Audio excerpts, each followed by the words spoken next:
押してください。お願いします。全力です。で、そうですね。ありがとうございます。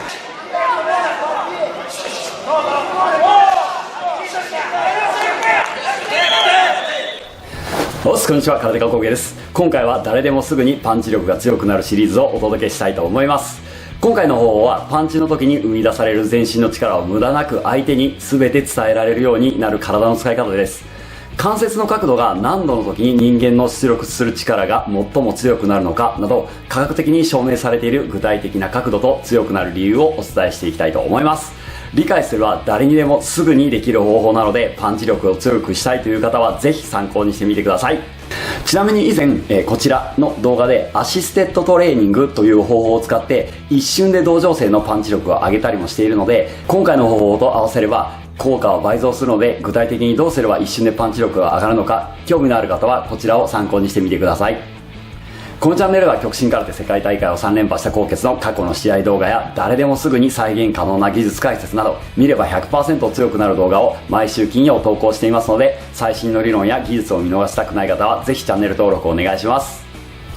では実際にパンチが強くなる方法を解説していきたいと思います。まずはじめに、生み出した全身の力が本当にパンチ力に全て活かされているのかがすぐに判別できて、正しいフォームを修正する際に非常に便利な方法があるので、そちらをお見せします。一度映像をご覧ください。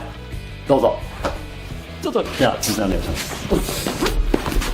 パンチが正しいフォームで作れていると、相手の人に両手で全力で押してもらってもここでしっかり耐えれるフォームが作れるので、実際にちょっとやってみたいと思います。そのままですね。じゃあちょっと押してください。お願いします。全力です。で、そうですね。ありがとうございます。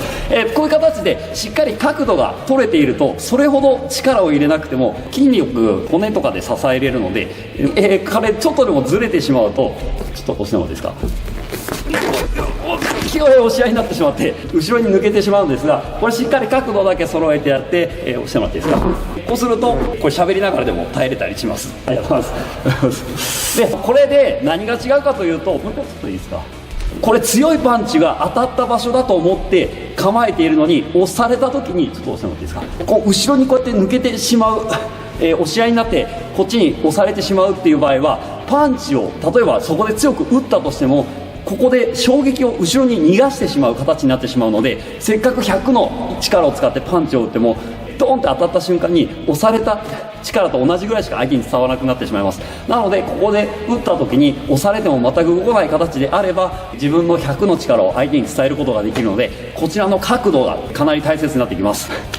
どうですか。この方法実際に同情生に両手で押してもらうと、みんな初めはあれなんで相手は片手なのに押せないんだろうってなるんですが、やり方さえ分かれば白帯の方でもすぐに両手で押されても動かなくなります。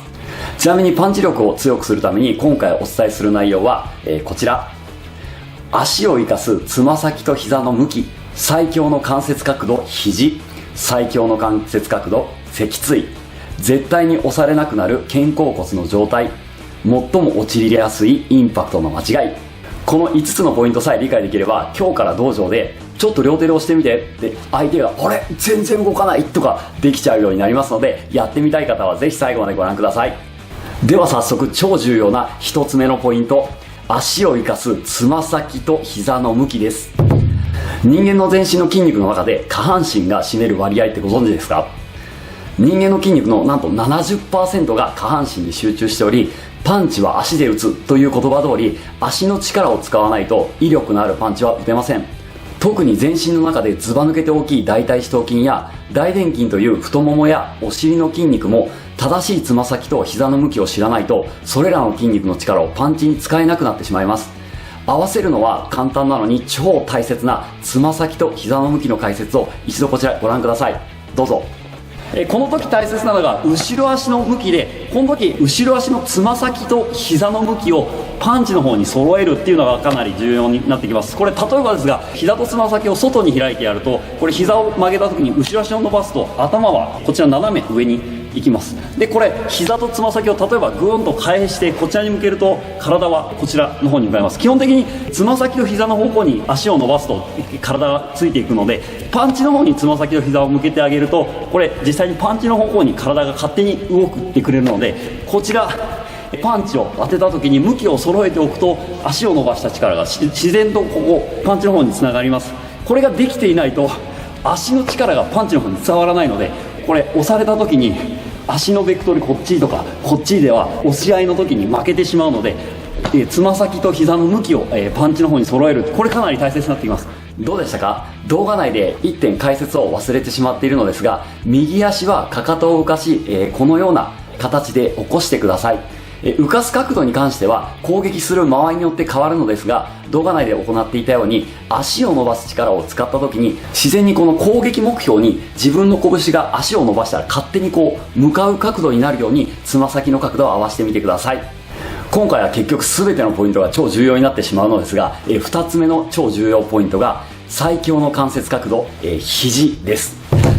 実は全ての関節には最大筋力発揮関節角度といって、筋肉の出力が最大になる角度というものがすでに発見されており、肘をこの伸ばす時に使われるいわゆるこの三頭筋側の出力が最大になるのは70度ということが分かっています。ちなみにこれ0度から考えて0度、90度で少し伸ばしたここ70度、このぐらいの位置ですね。そのため肘をこうバンと伸ばして打つストレート系に関してはパンチがこう当たる時にここの角度が70度で当たって打ち抜けるように、ここで当たってこう打ち抜けるようにすると自分の持つ最大筋力を発揮することが可能になります。この練習をするとよく肘を伸ばしきってこうやってガーンって耐えようとする人いるんですけど、これだと今度手を伸ばす力が使えないので、実は皆さんも実生活では無意識のうちにこの角度って使っていて、例えば重たい扉などをガチャンよいしょって開ける時なんかは自然にこの肘の角度になります。これは脳が無意識のうちになるべく省エネで体を楽に動かそうとする機能があるためなので、日常の何気ない動作の中には他にも最強の関節角度を知ることができるシーンはたくさんあるので、皆さんもちょっと探してみてください。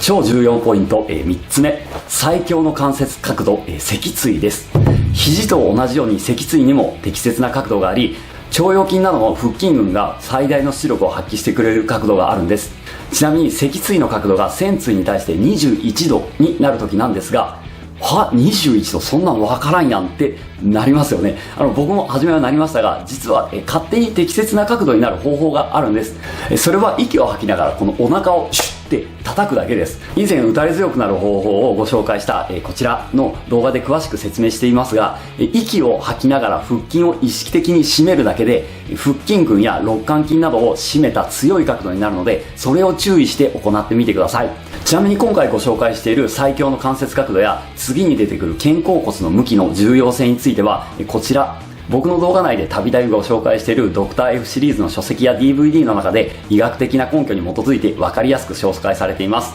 ちなみにこのドクター F、Twitter でも格闘技の強さや安全についてなど有益な情報を日々発信されており、たくさんの格闘家の方々がフォローしているので、興味のある方はぜひ一度ご覧になってみてください。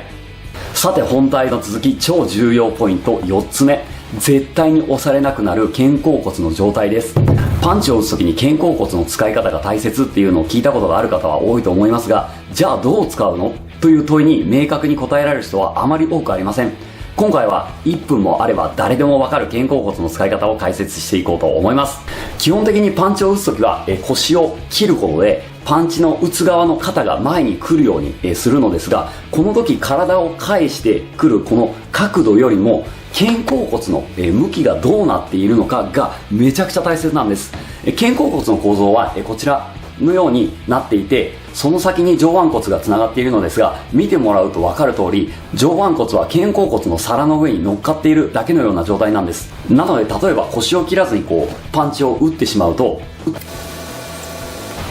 これちょっと肩甲骨を上から見た場合の図なんですが、このような形に、腰を切らないとなってしまいます。そうするとここの腱や筋肉が、ついているんですが、こちら側から来るパンチの衝撃をこちらの腱や筋肉で支えることになり、上腕骨が、こちら側に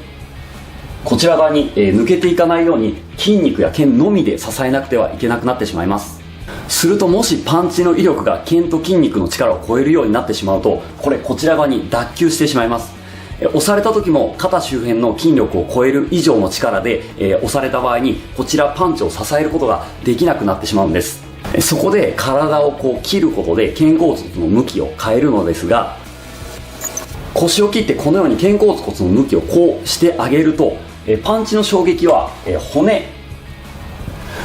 骨の方で受け止められるようになるので、腱や筋肉への負担が大幅に減り、パンチの衝撃で負けることがなくなります。この4点目までのポイントを使いこなせるようになれば、両手でこう押されても全く押されないどころか、片手で押し返すことも可能になります。ですが、これを体得できた人に実際にパンチを打ってもらうと起こる事故というか、せっかく押されなくなったのにパンチの威力が上がらないという状態に陥る最も多いパターンが、最後の5つ目のポイント、インパクトの間違いです。実は強い角度を覚えると、そこで力を入れてしまう人が出てくるんです。ここで例えばここが強いところって覚えると、ここでパンって力を入れすぎて、ここ関節の角度が最も強くなる場所で、本来はここでパンと打ち抜かなければいけないんですが、ここの角度の時に力がグッと入りすぎてしまって、打撃が打ち抜けないと、せっかく強いところを覚えてもここで力が止まってしまい、相手にパンチの威力を伝えることができなくなってしまうんです。なので絶対にここが強いところだって、最強の関節だったところで打撃が止まらないように意識してください。